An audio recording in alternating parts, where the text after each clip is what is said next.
자, 여러분 반갑습니다.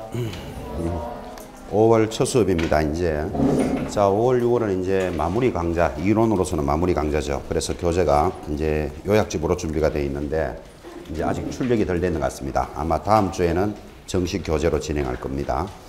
자, 오늘은 복사물을 보시는데 복사물까지 진도가 준비되어 있고 여기까지 진행할 겁니다. 그리고 자료가 하나 더 나가 있습니다. 여러분들 암기표라는 거 나가 있습니까? 암기표부터 잠깐 좀 펴주시죠. 자, 암기표 해서 여러분들이 거기 1번 공인중개사 절대적 취소 사유, 2번 소공사의 자격 정지 사유 하여 표가 준비되어 있는데 뒷장까지 하면 모두 35번까지 필수 암기 사항입니다. 자, 35번이 경매에 있어서 무조건 삭제되고 무조건 인수되는 사항까지 해서 주제를 35가지를 잡았는데 사실은 자세히 보면 한 40가지 정도 됩니다. 이게 왜 40가지인가 하면 거기 25번 보시기 바랍니다. 암기표 25번 업무 보전 금액이 나타나 있고 뭐 너무나 잘 알고 계시고 또 암기가 되어 있는 내용이지만 보전 금액 바로 밑에 보면 부동산 거래 신고에 대한 필수 신고사항 인계, 지지, 목, 종면, 실조 중 이런 거 나타나죠. 그죠? 그러니까 이렇게 하니까 대략 한 40가지 주제가 지금 필수 암기로 들어가 있습니다. 해마다 나가면서 이런 이야기를 합니다. 이 자료 때문에 합격하는데 도움이 많이 되었습니다. 이런 인사를 많이 들었습니다. 주로 합격한 사람들이 인사합니다. 같은 자료가 나가 있어도 합격 안 하신 분들은 인사 안 합니다. 지금 무슨 이야기를 하고자 하는가 하면 같은 자료가 나가 있더라도 자기 것으로 만드느냐 안 만드느냐 이거 차이겠죠. 그죠? 그래서 지금 필수 암기 사항 이렇게 나갔는데 이거를 이렇게 들고만 다니면 절대로 암기 안 됩니다. 들고 다니면 어떤 분은 잘 때 베개에 베고 잔다는 사람도 있는데 베개에 잔다고 저절로 머리 들어가는 거 아니죠. 그죠? 그래서 이제 5월달 마지막 이론이 출발하니까 5, 6, 7, 8, 9, 10, 10월이 시험입니다. 그때 이제 5개월 동안 이거를 암기해 나갑니다. 자, 암기해 나갈 때는 1번 보도록 합니다. 1번이 공인중개사 절대적 취소 사유인데 이 제목도 굉장히 의미가 있습니다. 거기 공인중개사 절대적 취소 사유 해당 수업에서 다 들었지만 하단으로 양대로 부정을 징하게 하면 자격증이 취소된다 이런 뜻이죠. 양대로 부정을 심하게 하면 이렇게 기억하시면서 양대 부정징인데 양대 부정징이라는 5가지도 중요하지만 공인중개사는 절대적 취소 사유입니다. 제목이 이를 취소할 수 있다라고 시험에 2번 정도 나왔습니다. 할 수 있다가 아니고 하여야 한다. 그러니까 지금 무슨 이야기를 하는가 하면 제목조차도 잘 봐야 된다. 지금 그 이야기를 하는 겁니다. 이렇게 안내를 안 해드리면 보편적인 수험생들은 그냥 양대 부정징 이것만 외웁니다. 사실은 이거보다 더 중요한 게 제목이 더 의미가 있습니다. 이게 오른쪽 봅니다. 2번 소속 공인중개사의 자격 정지 사유 다 공부했지만 하단으로 두 사람을 2인을 설설 기게끔 만들면 자격 정지됩니다. 그죠? 자, 2인을 설설 기게 만들면 자격이 정지되는데 그때 자격 정지는 누구에게만 해당된다? 소속 공인중개사만 해당됩니다. 이게 제목이 중요하다 이 말이에요. 지금 이게 작년에 출제 문제이기도 한데 작년에 이런 문제가 나왔습니다. 소속 공인중개사가 뭐뭐뭐를 위반하게 되면 업무 정지에 해당한다. 답이 X입니다. 왜 그러냐면 업무 정지는 개공사에게만 내립니다. 그런데 그 틀리는 것만 해도 괜찮은데 사이트에 뭐라고 질문이 올라오는가 하면 소속 공인중개사가 예를 들면 거기 두 번째 인장 등록, 미등록 있죠. 인장을 미등록하면 업무 정지도 받을 수 있지 않나요? 이렇게 시험 치고 난 뒤에 질문이 올라옵니다. 지금 혹시 이 방송을 들을까 봐 걱정되지만 속으로 떨어진 이유를 알겠다 제가. 그죠? 얼마나 강조했으면 자격 정지는 소속 공인중개사에게만 해당합니다. 지금 뭐를 이야기하고 있다? 제목을 잘 봐야 된다는 걸 이야기하고 있습니다. 그래서 암기를 해 나가셔야 됩니다. 이제 앞으로 이제 5월, 6월 이번 수업을 진행하면서 이제 다음 주부터 정식 교재도 나오겠죠. 정식 교재도 나오면서 이제 3번 봅니다. 4번 봅니다. 이렇게 들랑달랑 그리면서 할 거예요. 이게 공간은 한정되어 있고 들어가고 싶은 내용은 많았기 때문에 암호로 다 연결되어 있잖아요. 이게 그죠? 그래서 암호를 자기 것으로 꼭 관리를 해 놓으셔야 됩니다. 그런 뜻을 이야기했습니다. 거기 보면 5번이 전속 중개계약의 정보 공개 내용, 오른쪽 확인 설명할 사항 같이 연결했다는 이야기는 그 두 가지를 비교해보라 이런 뜻입니다. 뭐는 있고 없고를 서서히 암기해 나가셔야 됩니다. 그런 뜻이죠. 일단 해당되는 수업 시간에 다 짚었던 것들입니다. 이제 개괄적으로 여러분 쭉 들었던 것들을 이제 함축해서 배우고 있으니까 꼭 암기를 하되, 암기는 이렇게 읽어본다고 암기되는 거 절대로 아닙니다. 그래서 여러분들은 그 1번의 양대부정징을 외웠다면, 암기했다면 옆에 빈 종이를 갖다 놓고 그 내용을 그대로 한번 옮겨 보시기 바랍니다. 뭐 한 개야 암기하고 바로 적으면 바로 나오겠죠, 그죠? 그런데 지금부터 5달이 남았으니까 오늘은 10개를 암기한다, 그죠? 그 10개를 공부하란 말이에요. 그 자리에서 하고는 암기 다 했다 하고 덮어버리면 안 되고 빈 종이를 갖다 놓고 그 10개를 그대로 옮겨 뺏겨 적어 보는 겁니다. 자, 그럼 10개가 그대로 뺏겨질 수도 있고 몇 개는 빠지는 수도 있겠죠. 그럼 빠지는 것이 뭐가 빠졌지 하고 다시 돌아갈 때 그 내용은 안 잊어버리게 됩니다. 그렇게 암기를 해야 됩니다. 눈으로 실컷 읽어보고 나 다 암기했어, 그러면 안 된다니까요. 그 암기하는 게 뭔데 하면 몰라요, 이래 나온다니까 지금, 그죠? 그래서 하루에 목표를 딱 잡아놓고 시험 칠 때까지 암기해 나가셔야 됩니다. 많은 인사를 들었는데 꼭 여러분들도 인사를 할 수 있는 자료가 되었으면 좋겠다, 지금 그런 취지입니다, 이게. 그리고 수업 시간 중에도 중간중간에 몇 번 봅니다, 몇 번 봅니다 하고 발췌할 테니까 같이 지참해서 5, 6월 마지막 이론 관리를 정리합니다. 그래서 이론은 이제 요약집으로서 준비가 되어 있고, 이 이론 강좌가 잘 끝나고 7월, 8월이 문제풀이입니다. 아마 여러분들은 7월, 8월 수업을 잘 듣고 나면 실력이 한 칸 껑충 뜁니다. 왜 그런가 하면 지금까지는 입력만 시켰고 이제 시험 문제수 출력을 해야 되잖아요, 그죠? 7, 8월 달에 도움이 되는 자료로 활용을 하셔야 됩니다. 자, 이제 5월 달 수업을 하면서 서론을 깔았습니다. 암기표 옆에 두시고 이제 우리 교재로 돌아갑니다. 자, 우리 교재 페이지로는 14페이지로 나타나네요, 그죠? 이제 여기서부터가 첫 페이지인데 중개업에 관련되는 일반이다 하여 요약 정리가 출발합니다. 항상 5, 6월 달 수업할 때마다 이런 이야기를 합니다. 이제 돌아갈 시간이 없습니다. 이론은 마지막 강좌니까 최소한 요약에 있는 이 정도 내용은 익히셔야 됩니다. 그 다음 요약집을 보는 가장 큰 이유는 공부를 꾸준히 해오신 분은 그래도 제일 중요한 교재가 기본서가 제일 중요합니다. 여러분 기본서를 손에서 떼면 안 됩니다, 사실은. 근데 기본서가 두껍잖아, 이게, 그죠? 그리고 또 중개사뿐만 하는 것도 아니고 월, 화, 수, 목, 금, 토 양이 얼마나 많습니까? 그래서 그 많은 양을 함축해가지고 최소한 공부를 하신 분들은 이 정도 내용은 숙지해야 된다. 이게 요약집에 들어가 있는 내용입니다.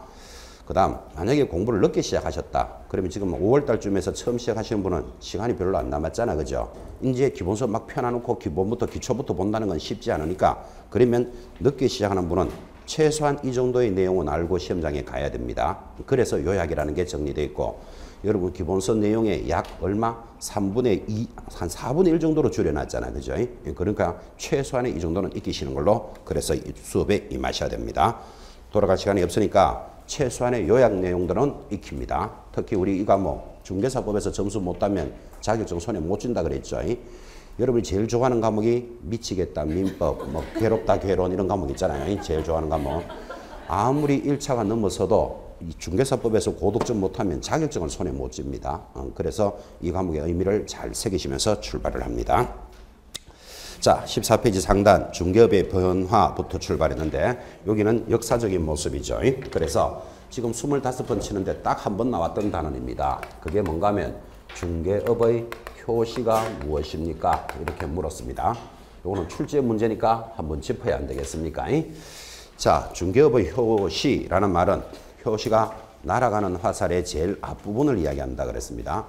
화살만 해도 얼마나 빨리 날아가는데 그 화살의 제일 앞부분이니까 어떤 사건이나 사안에 있어서 제일 처음 만나는 것을 효시라고 부릅니다. 그래서 제일 상단에 보니까 어디서부터 출발합니까?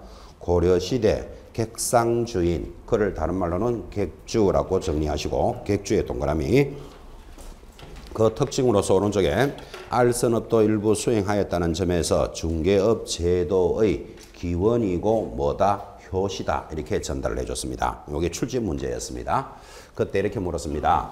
다음 내용 중 중개업의 효시를 찾으시오. 하나, 둘, 셋, 네 개 중에 답이 뭐다? 객주. 이렇게 따라가는 시간입니다.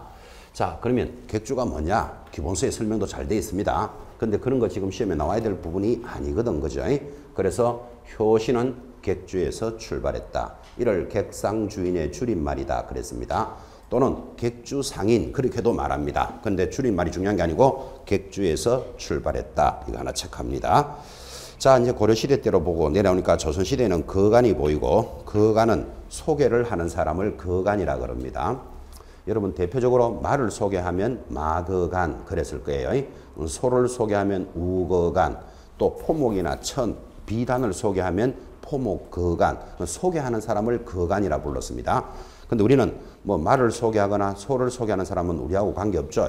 집을 소개하는 사람이 중요합니다. 그래서 둘째 줄에 각회 또는 집주름 또는 집거간, 이 집자를 한자로 쓰면 가거간 그렇게 되겠죠. 그를 제일 오른쪽에 보니까 최초의 부동산 개업 공인중개사다 이렇게 특징을 달아줬습니다. 그러니까 출제 문제를 이렇게 냈기 때문에 여기에 맞추어서 공부를 이렇게 하는 겁니다. 자, 그러면 객주에서부터 출발을 했는데 최초의 개업 공인중개사는 누굽니까? 만약에 시험에서 이렇게 물어들어오면 뭐라고 대답한다고요? 가거간, 집을 소개하던 사람. 이를 한자로 하면 각회 이렇게 부르고 지금 우리말로는 집주름 그런 표현도 합니다. 지금은 안 쓰는 말이죠, 사실은. 자, 그래서 객관식 문제를 찾아갑니다. 최초의 개업 공인중개사는 누구다? 가거간, 각회, 집주름인데 여기 개업 공인중개사도 여러분들은 의미를 잘 가지셔야 됩니다. 요 개업 공인사를 작년에 혹시 공부하시고 오늘 처음 나왔다면 작년까지는 중개업자 이렇게 불렀습니다. 중개업자를 지금부터는 뭐라고 부른다? 개업 공인중개사 이렇게 바뀌었으니까 이 개념도 체크하시고 조금 있다가 용어의 정의할 때 다시 한번 많이 강조할 겁니다. 이 개업 공인사로 바뀌었다는 것도 큰 의미가 있고 30년 동안 중개업자라고 불렀습니다. 글자가 4가지죠. 30년 동안 중개업자로 부르다가 올해부터 개업 공인중개사 이렇게 부르려 그러니까 말이 굉장히 빠른 거예요. 그래서 이제 줄여서 개공사 이렇게 여러분한테 수업을 할 겁니다. 그래서 개공사 하면 개업 공인중개사를 이야기합니다. 이게 30년 만에 이렇게 바뀌었다 그랬잖아. 그죠? 그러면 여러분들은 아, 그래 바뀌었구나. 뭐 이 정도만 이해하시면 되겠지만 30년 만에 이걸 바꿨으니까 얼마나 큰 의미를 가지고 있느냐 이런 것도 한번 느껴보셔야 됩니다. 지금 이 말을 설명하려면 이렇게 예를 들어야 됩니다. 여러분이 TV 뉴스를 보는데 이제 뭐 의사가 인터뷰를 합니다. 뭐라고 하는가 하면 지금 에볼라라는 병이 유행하는데 이게 무슨 병입니까? 그러니까 거기 의사가 나와서 뭐 이 병은 어떻고 저떻고 이렇게 이야기하겠죠. 그죠? 그런데 그 인터뷰를 하는데 밑에 자막에 보면 뭐 신경외과 전문의 김갑동 이런 자막이 흘러갑니다. 그 이제 의사라는 것을 이야기해 주는 거죠. 또는 그죠? 변호사하고 인터뷰를 합니다. 지금 밖에 나가면 보면 최근에 김영란법 이런 게 좀 유명한 법이었거든요. 근데 일반 국민들은 그걸 잘 모르거든. 그러니까 김영란법이 어떤 법이고 무슨 내용입니까? 이러니까 변호사가 김영란법이라는 것은 이렇게 설명을 해주는 인터뷰가 있습니다. 밑에 뭐라고 적어놨다?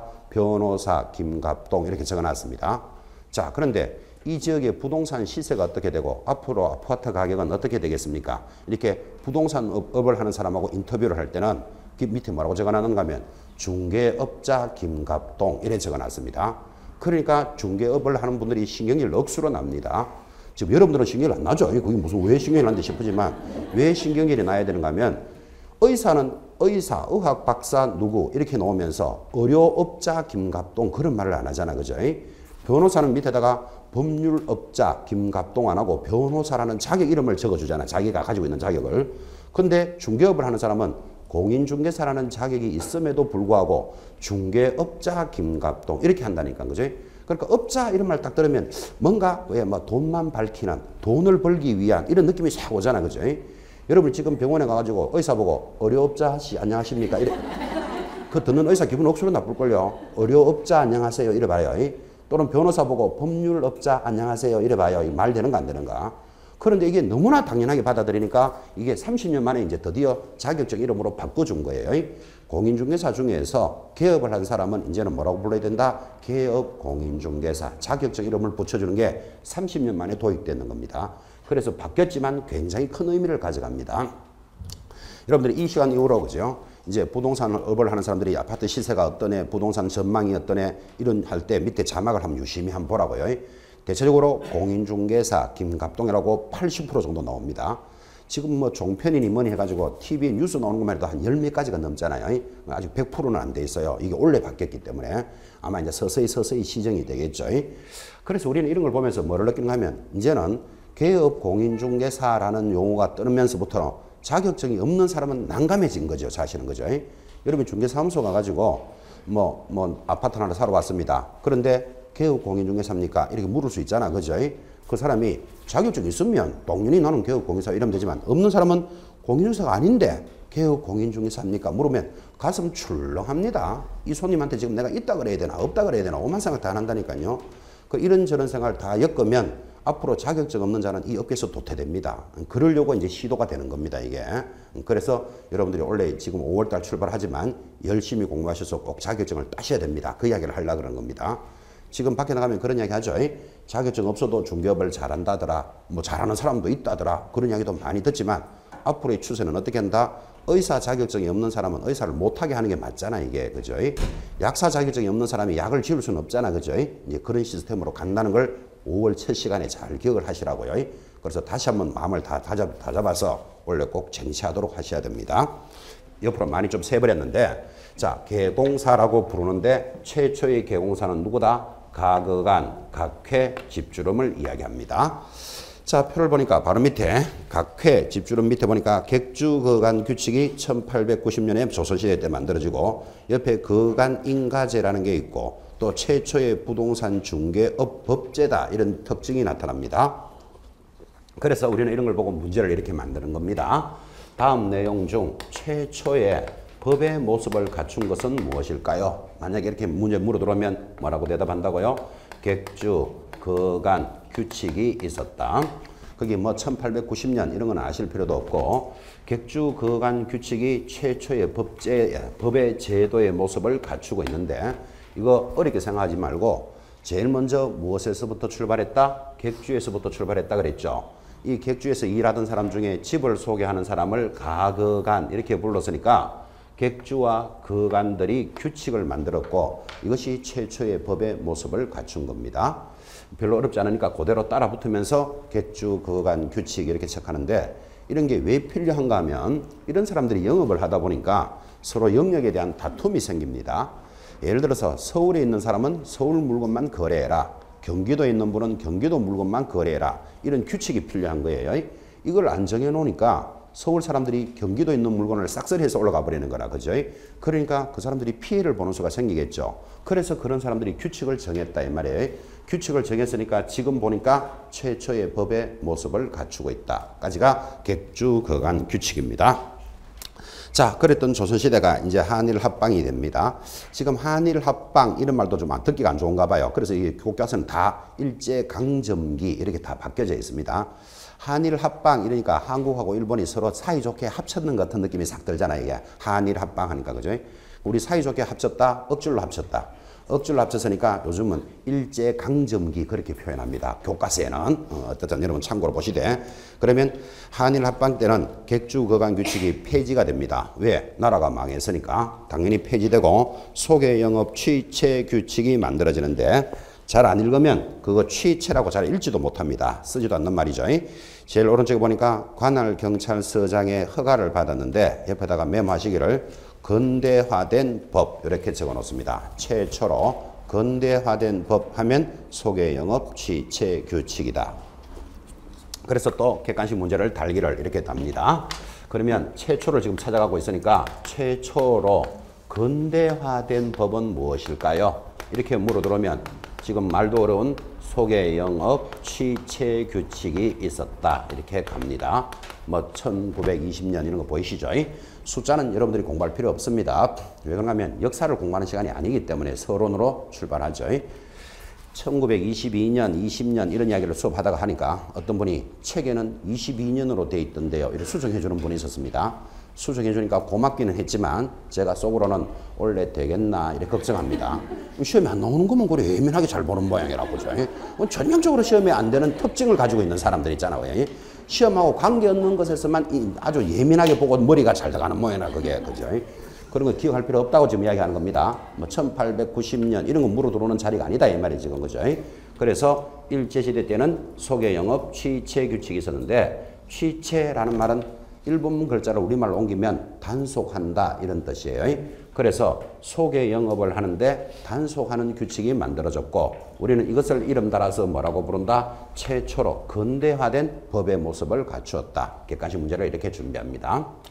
지금 가볍게 들으십시오 라고 지금 전달하는 이유 중에 하나가 만약에 그 중개사법이 40문항이 출제가 되는데 40문제를 낼 곳도 많은데 어떤 출제위원이 최초로 근대화된 법은 무엇입니까? 해놓고 답은 소개영업 취체규칙 이거를 찾도록 하는 출제위원이 만약에 있다면 매국노거나 그죠?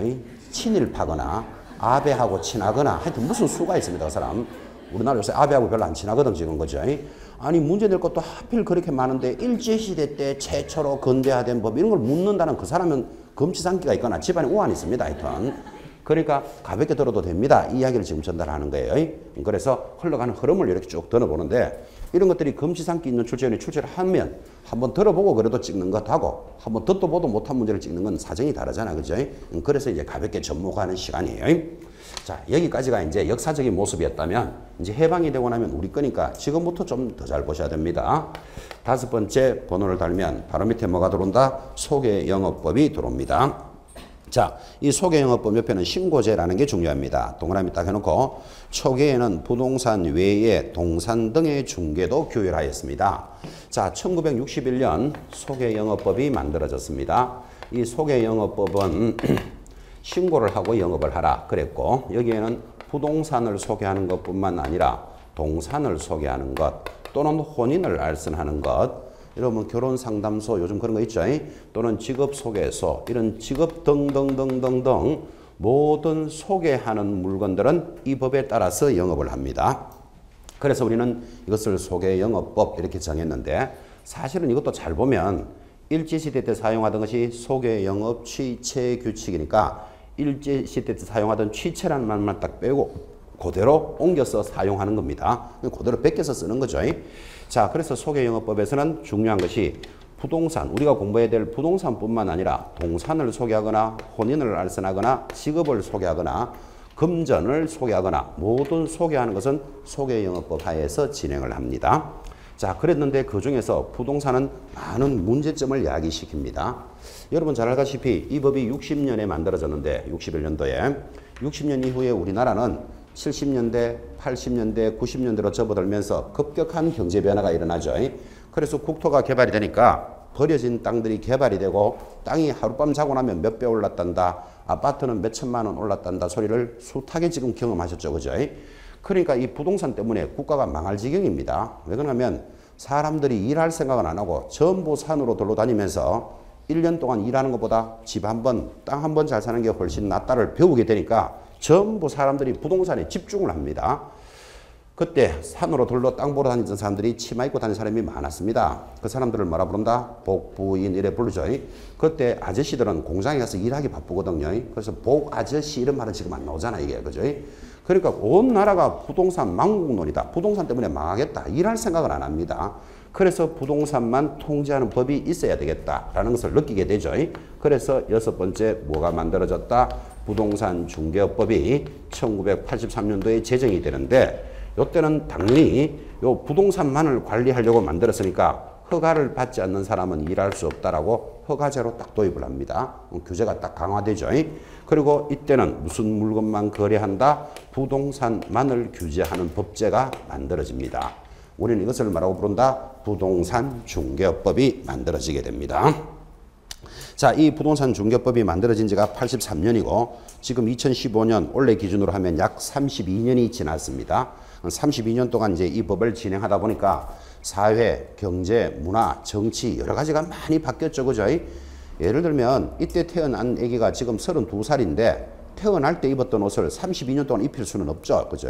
그래서 세월에 따라서 옷을 바꿔 입어야 된다고. 바꿔 입는 것을 우리는 법을 개정한다. 그래 말하는 거예요.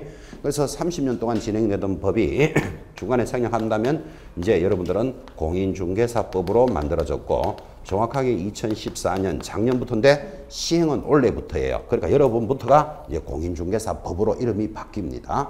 자, 그때 공인중개사법에서는 등록을 한 사람만이 영업을 할 수 있다. 하여 등록제로 바뀌고 당연히 거래하는 물건은 부동산만 거래하는 법입니다.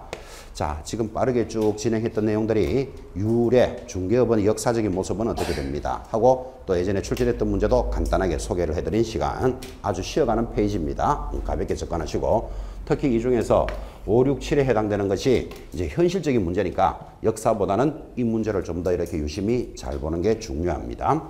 자, 그래서 지금 보고 계시는 법의 페이지 한 페이지에 표가 만들어졌고 이 표에서 중요한 것들이 까만색으로 좀 강조도 돼 있죠. 이런 부분들을 위주로 이제 시험 칠 때까지 이 정도의 내용은 최소한 가져가야 된다 해서 가볍게 접목을 합니다. 자, 그런데 지금 보고 계시는 것이 역사적인 유래 모습이었다면 이런 역사적인 모습에서 여러분들이 이 단원을 쭉 보면서 배우는 게 하나 생기죠. 아, 이 역사적인 것도 중요하지만 여러분들은 법을 배울 분들이니까 법이라는 것은 규제를 하는 겁니다. 법은 규제를 하는 건데 이 공부를 하다 보니까 규제의 유래를 알 수 있겠더라고요. 그래서 규제의 유래가 사실은 더 중요한 거예요. 법을 공부하는 사람들 입장에서. 그럼 규제를 어떻게 했습니까? 하니까 거기 표 제일 위에 보면 중간에 규제 방식 찾았습니까? 첫 번째 뭘로 출발한다? 자유영업제라는 게 보이시죠? 그죠? 그래서 규제 방식은 첫 번째 자유영업제에서부터 출발을 합니다. 페이지, 지금 보고 있는 페이지입니다. 14페이지 제일 상단. 규제를 어떻게 했다? 표 중간에 보니까 자유영업제로 출발했다라는 게 보이는데 이거를 뭐 외워야 된다? 당연한 거다. 당연한 거지. 여기 봐요. 중개업의 효시가 고려시대의 객주에서부터 출발했는데 이 객주라는 곳에서 중개업을 할 때 과거 시험에 합격한 사람만 해야 된다. 사법시험에 합격한 사람만 중개업을 해야 된다. 그랬을까요? 알아서 했을까요? 그 시절에 알아서 했겠지. 그죠? 그리고 이걸 안 가르쳐줘도 알아야 된다고요. 그 옛날에는 자유롭게 규제를 했을 것이다. 그런데 이 가거간, 객주거간 규칙이 만들어진 시절에는 인가제, 허가제, 다시 자유제라는 게 여러 가지가 변화가 왔지만 이것들은 신경 쓰지 말고 역사니까 해방이 되고 난 뒤에는 우리 거니까 고민하라 그랬잖아요. 그래서 어떻게 규제했다? 신고제로 규제하던 것이 중개법을 만들 때는 허가제로 도입을 하였고 지금은 무엇으로 되어 있다? 등록제로 규제한다. 이 표를 찾아낼 수 있더라고 이게. 그죠? 그래서 이 단원이 더 중요합니다. 이렇게 이야기했습니다. 그래서 앞으로 여러분들 시험 지문에서 예를 들면 규제가 올바르게 된 것을 찾으시오. 만약에 이런 문제가 탁 뜨면 제일 먼저 눈 딱 감고 뭐 찾아야 된다? 제일 먼저 자유제가 딱 나와야 돼. 그 다음 인가, 허가, 승인, 자유제가 막 섞여 들어오더라도 신경 쓰지 말고 마지막에는 뭘로 붙어야 된다? 신고제, 허가제, 등록제로 규제하였다. 요게 눈에 보이면 정답이다. 이 말이에요. 그래서 규제의 역사는 어떻게 된다? 자유제로부터 출발하여 중간에 어떻게 바뀌더라도 마지막에는 신허등으로 규제하였다. 신허등을 기억해 놓으셔야 됩니다. 자, 그런데 신허등 하니까 발음이 지금 잘 안 되는 사람 있잖아. 그죠? 그러면 아예 신호등으로 규제했다. 딱 이렇게 그 자리에서 입목을 딱 하는 거예요. 신호등으로 규제를 했다. 그랬는데 밖에 나가보면 신호등이 무슨 역할을 합니까? 밖에 신호등 많이 있죠. 신호등을 보면 뭐 서세요, 가세요라고 교통을 규제하듯이 우리 중개업도 무엇으로 규제했다? 신호등으로 규제했다. 그런 자리에서 그대로 입목합니다. 자, 그래서 규제의 유래가 오히려 더 중요하다라는 말을 전달했고 지금까지 이론에서 수업 정리했던 걸 다 정리한다면 지금 이 단어를 알아들었다면 여러분들은 밖에 있는 현장의 중개사무소에 가가지고 이 사무소는 허가 받았습니까? 그런 말 하면 된다 안 된다? 안 되지. 지금은 등록으로 가잖아. 그지? 그럼 등록했습니까? 이렇게 물어야 되고 거기서 일하는 분들은 우리는 등록한 사무소입니다. 그래야 이제 표준말을 하는 겁니다. 그런데 살짝 무식한 사람들이 허가 받았습니까? 이렇게 묻습니다. 그럼 거기 일하는 사람이 우리는 허가 받고 합니다 하면 개념은 알아들었지만 여러분은 살짝 지나가면서 촌스럽기는 하고 지나가야 되고 저런 사람하고 부동산 거래하면 안 된다 이런 생각하셔야 돼요. 법이 돌아가는 것도 모르고 이야기하고 있잖아. 그죠? 허가 받았습니까? 허가 받은 사무소입니다. 이런 소리 하면 무식해진다. 지금 그 이야기 한 거예요. 그래서 이 개념을 잡으셔야 돼. 지금은 규제를 어떻게 한다? 등록으로 규제합니다. 등록제. 자, 그래서 이제 서론이 정리되었고 하단에 내려가면 2번 이 법의 법적 성격이 나타났습니다. 성격에 동그라미를 탁 해놓고 자, 이 법의 성격이 나타나는데 서론에서 중요한 것이 이 법의 성격은 출제가 된 바도 있고 앞으로 될 가능성도 있으니까 성격은 체크하셔야 됩니다. 자, 성격하고 이렇게 출발을 했는데 이 성격을 설명해 주려고 항상 이렇게 물었습니다. 사람들도 나름대로 다 성격이 있죠. 자, 제가 이제 예전에는 물어봤습니다. 앞에 있는 분한테 본인은 어떤 성격입니까? 이렇게 물으니까 뭐 까칠한 성격입니다. 뭐 자랑도 아닌데 까칠한 성격입니다. 이런 사람도 있고 또는 뭐 활발한 성격입니다. 자기는 또 차분한 성격입니다. 뭐 나름대로의 성격이 다 있습니다. 그럼 사람들도 나름대로 성격이 있듯이 중개사법도 성격이 있다니까요. 그럼 성격이 어떤 걸까요? 하니까 1번 중개업에 관한 일반법적 성격입니다. 일반법의 임의주다 끄고 이를 우리는 기본법적 성격이다. 같은 말이죠. 그죠? 자, 그럼 이 법의 성격이 무엇입니까? 하고 물으면 첫 번째 일반법적 성격이다. 일반법을 다른 말로는 기본법적 성격이다. 이렇게 이야기합니다. 무슨 뜻인고? 하니까 중개행위를 할 때는 가장 기본이 되는 법이다. 그런 뜻이에요. 여러분들은 앞으로 중개행위를 하면서 도로교통법, 국토계획법 이런 거 보고 하는 거 아닙니다. 중개행위를 할 때는 가장 기본이 되는 법이 뭐다? 공인중개사법입니다. 그래서 공인중개사법은 중개행위의 기본법이고 일반법의 성격이다. 이렇게 말합니다. 자, 두 번째 이 법의 성격은 민법과 상법에 대해서는 특별법적 성격입니다. 그래서 두 번째 성격은 특별법 성격이다. 이렇게 부르는데 특별법이라는 뜻은 어떤 법에 비해서 먼저 해석한다 이런 뜻이에요. 그러면 이 중개사법은 무엇에 대해서 먼저 해석한다? 민법이나 상법보다 먼저 해석합니다. 그래서 우리는 이 법을 특별법적 성격 그렇게 이야기하죠. 자, 먼저 해석한다. 굉장히 중요한 표현입니다. 예를 들면 어떤 내용이 민법에도 있고 상법에도 있고 중개사법에도 있다. 그럼 다 같은 법에 다 들어가 있다니까 이게. 그러면 뭐를 제일 기준으로 잡아야 된다? 중개사법을 제일 먼저 기준으로 합니다. 그래서 민법이나 상법보다 먼저 해석하니까 이 법을 뭐라고 부른다? 특별법적 성격이다. 여러분 학창시절에 특별법 우선의 원칙 이런 말들이 지나가기도 했었습니다. 그래서 어떤 내용이 충돌을 하면 중개사법부터 제일 먼저 보게 되니까 이 법을 특별법의 성격이다. 그렇게 말하죠. 이게 법을 해석하는 데 있어서 굉장히 중요한 문제들입니다. 우리 민법에 보면 이렇게 되어 있습니다. 19세 미만인 자가 혼인을 하면 성년으로 본다. 민법에 그래 되어 있습니다. 그러면 19세 미만인 자가 그럼 예를 들어서 18살짜리가 혼인을 하면 자유롭게 계약할 수 있습니다. 민법은 그렇게 정해놨습니다. 그런데 우리 중개사법에 따보면 19세 미만인 자는 혼인을 하더라도 중개업을 할 수 없다. 그렇게 계약을 못한다 이 말이잖아요. 그러니까 봐요. 민법에는 된다는데 우리 법에는 안 된다고 지금 나온다고. 그럼 어느 법을 따라야 된다? 중개사법부터 먼저 해석해야 돼. 특별법이기 때문에. 그죠? 그러니까 이 법이 이제 해석이 되는 사람들은 이런 문제를 만나죠. 여러분들 중개사법 시험 문제에서 19세 미만인 자도 혼인을 하면 중개보조원 등이 될 수도 있다. 이렇게 시험에 올라오면 무조건 X예요. 19세 미만 혼인하더라도 우리 법에서는 안 된다고 돼 있다니까. 그죠? 그래서 우선적으로 해석한다는 개념이 전체를 이해하는 데 굉장히 중요합니다. 민법에는 이렇게 나옵니다. 모든 계약은 자유롭다 이래 놨습니다. 그러면 집을 사고 팔거나 세를 얻거나 이 사람하고 해도 되고 10억에 팔아도 되고 안 팔아도 되고 부두로 해도 되고 문수로 해도 되고 저 사람한테 팔아도 되고 선택의 자유, 방식의 자유, 내용의 자유, 체결의 자유 모든 자유를 부과합니다. 민법은 그렇게 적어놨습니다. 그런데 우리 중개사법에 따보면 계약이 체결이 되면 반드시 계약서를 작성해야 되고 이렇게 되어 있습니다. 작성해야 되고 거기에는 필수 기재 사항이 있고 그 계약서를 몇 년 동안 5년 동안은 보관하라 이렇게 해놨습니다. 자, 민법은 해도 되고 안 해도 된다 그랬죠. 자유롭다 그랬는데 중개사법에 오면 이렇게 제한을 하잖아요. 그러면 이 법이 충돌하고 있다고 지금. 어느 법을 따라야 된다? 중개사법을 따라야 돼. 반드시 계약서 작성하고 5년 동안 보존해야 됩니다. 그래서 민법이나 상법보다 먼저 해석하는 특별법적 성격이다. 개념을 잡으셔야 됩니다. 이게. 자, 세 번째 이 법은 이런 성격을 가져갑니다. 공법과 사법의 중간법적 성격이다. 중간법에 줄 딱 꺼놓고 이 중간법을 사회가 발달하면서 만들어지니까 일명 사회법이다. 이렇게도 설명합니다. 이 법은 무슨 법이라고요? 중간법적 성격인데 사회가 발달하면서 만들어지니까 사회법이다. 이렇게도 설명합니다. 자, 이 법의 성격으로서 중간법이 무슨 뜻입니까? 하니까 교재도 슬쩍 지나갔지만 세상의 법이라는 법은 공법, 아니면 사법 이렇게 두 가지 법이 있습니다. 이때 공법이라는 것은 여러분이 부동산 공법이라 하여 국계법 이런 공법이 아니고 국가가 관리하는 법을 공법이라 그럽니다. 국가가 관리하는 법이 어떤 법이 있죠?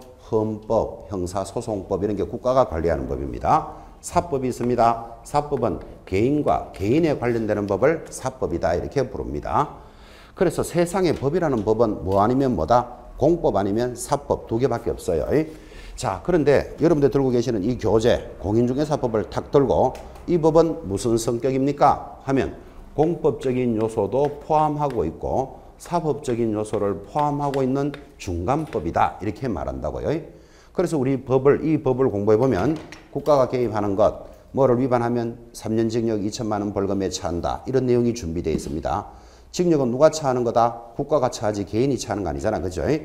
국가가 관리하는 법도 들어있고 개인과 개인에 관련되는 법은 양이 더 많습니다. 이 두 가지가 섞여 있는 중간법적 성격이고 이를 다른 말로는 사회법적 성격이다 이렇게도 말합니다. 사회가 발전하면서 만들어지니까. 그래서 세상의 법이 공법 아니면 사법 두 가지만 있는데 이 법은 무슨 성격? 중간법 이렇게 말합니다. 이것도 굳이 그림을 그리는 이유는 여러분들이 지금 그림을 안 보고 말로만 듣는 사람들은 이 법의 성격으로서는 이 법은 공법도 아닌 것이 사법도 아니므로까지는 말이 비슷하게 맞다니까요. 중간적 위치에 있는 법이다. 그래서 이거를 중간법이라 한다. 이렇게 설명하면 틀려요. 이렇게 날씬한 중간법이 아니고 통통한 중간법입니다. 둘 다를 포함하고 있는 중간법인데 이거를 말로 쓱 지나가면 비슷하게 들린다니까. 공법도 아닌 것이 사법도 아니므로 중간적 위치에 있다. 그러면 틀립니다. 공법도 포함하고 사법도 포함하고 있는 중간법이다. 개념을 그림으로 익히시라고 자꾸 그림을 그려줍니다. 그러면 중간법이라는 것은 공인중개사법만 중간법입니까? 아닙니다. 사회가 발달하면서 만들어진다 그랬잖아. 그죠?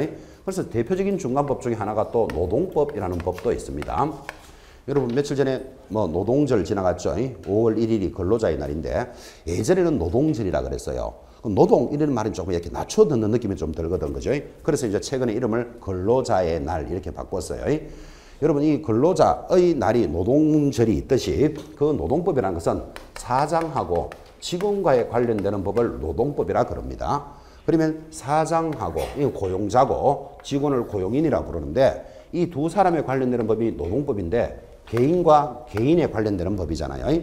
그러면 노동법도 대표적인 무슨 법이다? 사법이에요. 사법. 그런데 이거를 노동법은 사장과 직원들의 법으로서 사법이니까 개인들로만 가져가게 하면 여러분 너무나 잘 알다시피 이 두 사람 중에 사장이 좀 더 높은 위치에 있죠.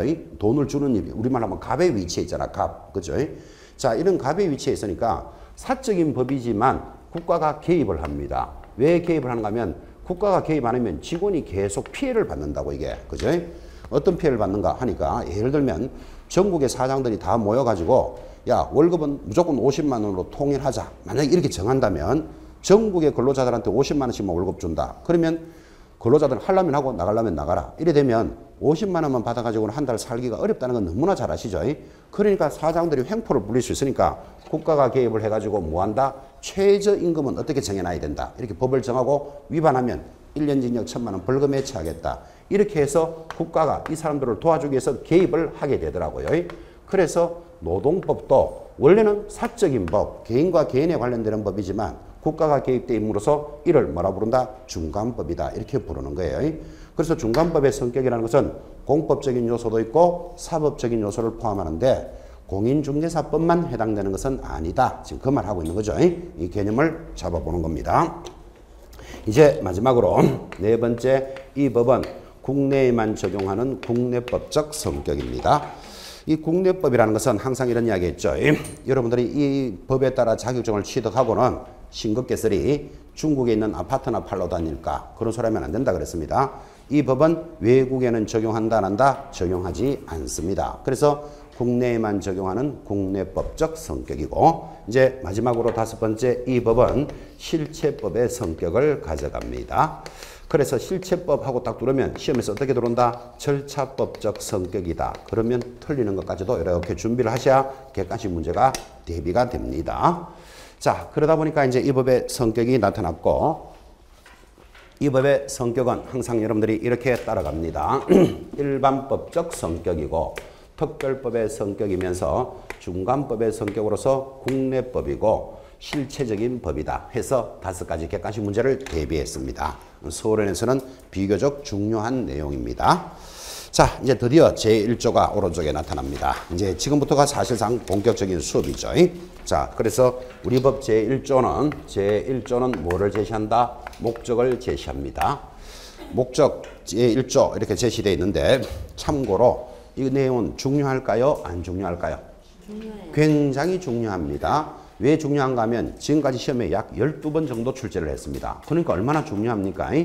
자, 12번을 출제했다. 이렇게 이야기했으니까 가볍게 보면 1회 시험으로부터 시험이 25회가 끝났고 여러분들은 26회를 준비하는 수험생들입니다. 자, 그러면 1회부터 25회까지 25번을 치는데 12번이 나왔다. 이랬잖아요. 12번이 나왔다. 이 말은 다른 말로 하면 2년에 한 번꼴로 나온다. 이 말이죠. 2년에 한 번꼴로 나오니까 아예 좀 강조하기를 매년 나옵니다. 이렇게 강조를 하는 거예요. 여러분들은 1조는 중요하니까 잘 보셔야 됩니다. 라고 지나가는 것하고 원래 시험에 나옵니다. 이런 수험생이 받아들이는 입장이 다르죠. 지금 그죠? 그래서 1조는 중요하게 여겨야 됩니다.를 배경으로 설명합니다.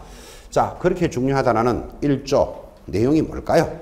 1번 직접 목적으로서 공인중개사의 업무 등에 관한 사항을 정하여 그 전문성을 제고하여 전문성의 동그라미. 2번 부동산 중개업에다가 동그라미 합니다. 건전하게 육성하여 마지막 최종 목적으로서는 국민경제 이바지함에 밑줄 닦아놓고 이를 최종 목적이라 합니다. 자, 다시 한번 옮겨 적어 봅시다. 목적이 뭡니까? 하니까 공인중개사의 전문성을 제고하여 2번 공인중개사의 전문성이 제고되면 부동산 중개업이 건전하게 육성될 겁니다. 되면 세 번째 최종 목적은 국민경제의 이바지함을 목적으로 합니다. 자, 이 세 가지가 최종 목적이고 시험에 그렇게 자주 나옵니다. 아니면 원래는 나옵니다. 이런 것들 이렇게 각정하기 때문에 반드시 체크하셔야 되는데 이제 여담이지만 이렇게 보면 됩니다. 제1회 시험이 1985년도에 있었습니다. 여러분들은 잘 모르시겠죠? 지금부터 딱 30년 전에 1회 시험이 있었습니다. 그럼 85년도에 1회 시험이 있었고 올해가 2015잖아요. 2015년도에 26회니까 세월은 30년이 지났는데 시험은 26회입니다. 왜 그럴까요? 중간에 2년마다 한 번씩 칠 때가 있어서 그래요. 2년마다 치는 걸 4번 정도 쳤어요. 그리고 11회 때부터는 지금 해마다 매년 치는 거예요. 단순하게 계산하면 85년부터 2015년이니까 원래 시험이 30회가 돼야 되잖아. 그죠? 근데 원래 시험은 몇 회다? 26회예요. 그럼 2년마다 치던 시절이 있었기 때문에 그렇다. 그건 참고로 보고. 자, 여러분이 출제위원이라면 1회 시험을 칠 때 지금 공부하고 있는 1조를 낼까요? 안 낼까요? 여러분이 이렇게 그 30년 전의 세월을 갈 수는 없지만 30년 전에 1회 시험에서 낸다 안 낸다? 당연히 냅니다. 만약에 첫 번째 시험을 치는데 1조를 문제를 안 내고 2조, 3조부터 문제 낸다. 뭔가 좀 찜찜하다니까. 그죠? 1조를 냈습니다. 2회 시험에 안 나왔습니다. 3회 시험에는 냅니다. 4회 안 나왔습니다. 5회는 냅니다. 그러니까 시험을 한 번, 두 번 칠 때는 잘 몰랐는데 유심히 오랫동안 쫙 보니까 길이 쫙 보여. 요 문제는 1, 3, 5, 7, 9 홀수에는 딱딱딱 들어오는 거라. 그죠? 홀수에는 딱딱 들어오니까 요게 2년에 한 번씩 나와야 되고 그래서 12번 정도가 출제가 되는 이유가 생긴 거예요. 그죠? 거꾸로 한번 더 가봅시다. 원래 25회 때는 나와야 되겠죠. 이제 홀수니까. 근데 작년 시험에 안 나왔어요. 왜? 우리는 작년 문제지를 다 가지고 있기 때문에 24회는 짝수니까 이거는 당연히 안 나와요. 그죠? 23회 때는 당연히 나와요.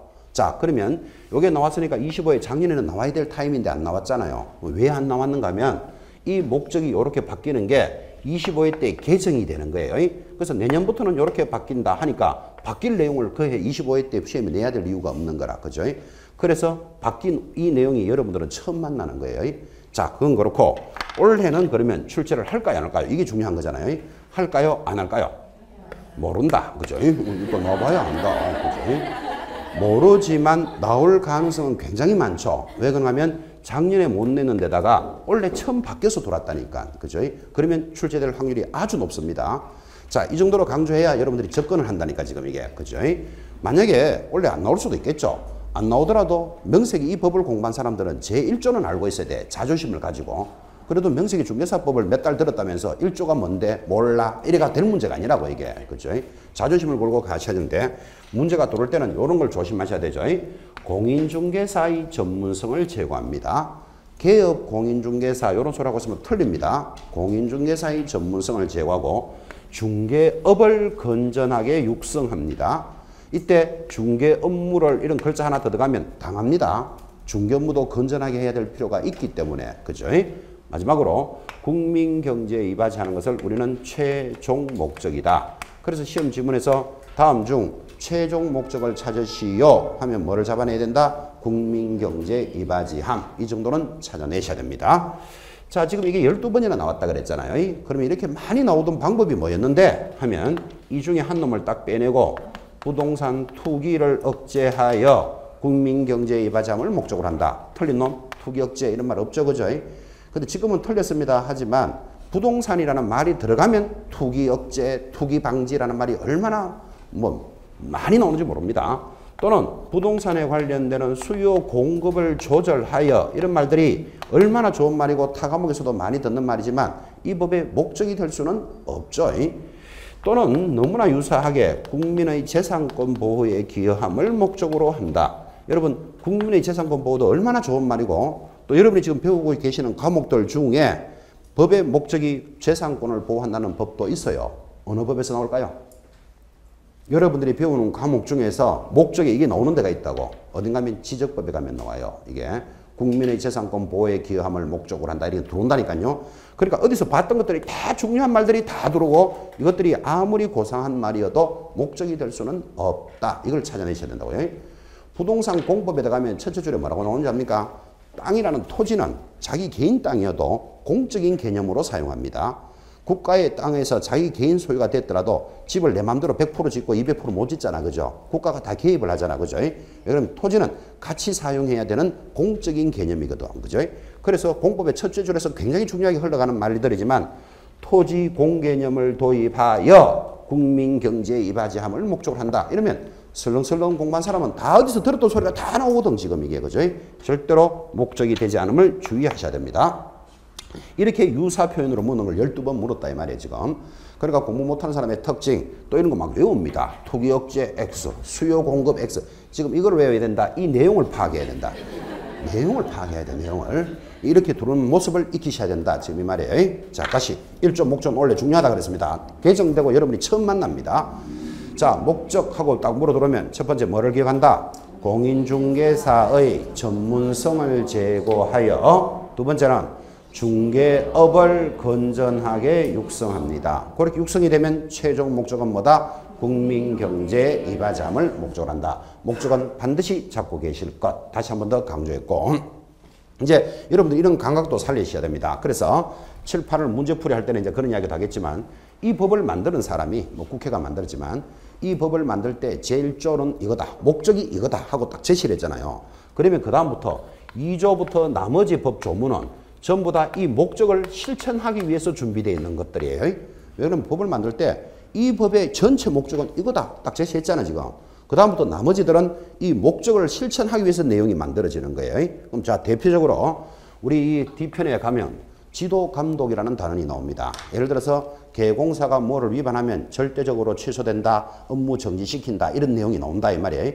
그럼 지도감독이라는 그 내용은 무슨 목적을 달성하려고 만들었을까요? 한마디로 말하면 공인중개사의 전문성을 제고하려고 만드는 거예요. 그럼 이제 목적에 대해서 실천상으로 연결하는 문제가 들어올 수 있다고. 자, 그런 문제를 대비하려면, 이제 문제풀이할 때 대비하려면 목적을 알아야 뭐를 실천하는지 이야기라도 할 수 있지. 그죠? 개념을 잘 잡아오셔야 됩니다. 다시 우리 뒤편에 가면 손해배상 책임에 대해서 공부합니다. 손해배상 책임에 대해서 공인중개사는 1억을 가입하고 법인은 2억을 가입하고 영업해야 된다. 이런 수업을 합니다. 이런 손해배상 책임은 무슨 목적을 달성하려고 만들었을까요? 하면 국민 경제에 이바지함을 목적으로 하려고 손해배상 책임 제도라는 것을 만들었습니다. 그러니까 이 목적하고 실천 사항이 연결이 돼야 된다 이 말이에요. 연결은 좀 이따 할 거니까 일단은 뭐는 알아놔야 된다. 목적을 알아야 뭐 연결이라도 시켜보지, 그죠? 그래서 목적 세 가지를 잘 잡고 계셔야 됩니다를 다시 한 번 더 강조합니다. 그래서 제1조 목적은 아주 중요하다 이렇게 다시 한 번 더 강조한 시간입니다. 이제 2조 내려옵니다. 용어의 정의죠. 단원이 달라지니까 10분 쉬었다가 진행하겠습니다.